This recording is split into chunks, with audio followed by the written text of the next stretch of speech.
Want to go back to the phone lines? We'll talk next to Anne, listening in Calgary, Alberta, Canada. Hi, Anne. Hi. I'm kind of troubled right now. I know a couple who are dating.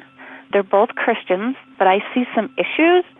The one party is very strong-willed and told me that they're in control of the relationship.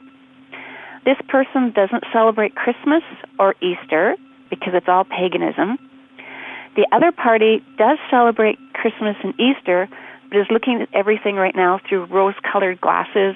It'll be okay. But to me, these are red flags. The Bible tells us not to be unequally yoked. Is this spiritually unequally yoked? Well, no. And the reason I would say no is that we say as Christians that there are a core set of essential Christian doctrines by which we are united.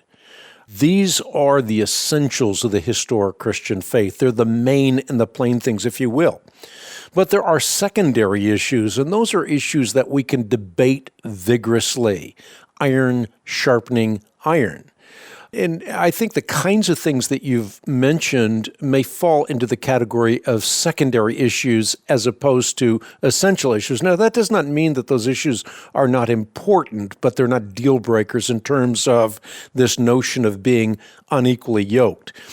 Being equally yoked means that we adhere to the very essentials upon which the gospel of Jesus Christ is founded. Those essentials that have been the North Star by which the Christian church has set its sail. The essentials that form the line of demarcation between the kingdom of Christ and the kingdom of the cult. So I think essential Christian doctrine is what unites us as believers. The other things are issues that we debate and we learn from one another in the context of that debate.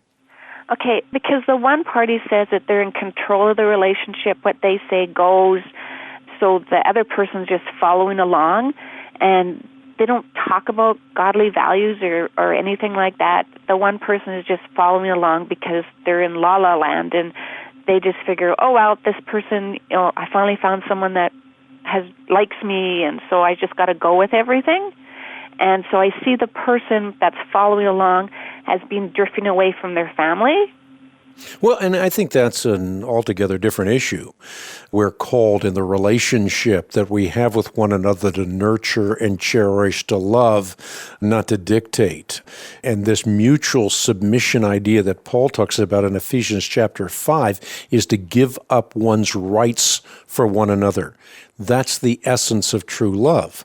And the essence of true love within the context of that commitment means that one does not lord it over the other, but in meekness and reverence gives themselves to the other person.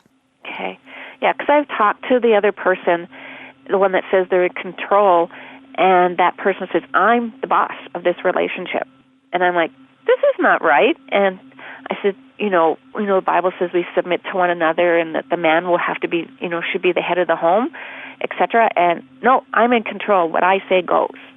Yeah. Sounds like an unhealthy relationship, but maybe you can be the balm of Gilead in their lives.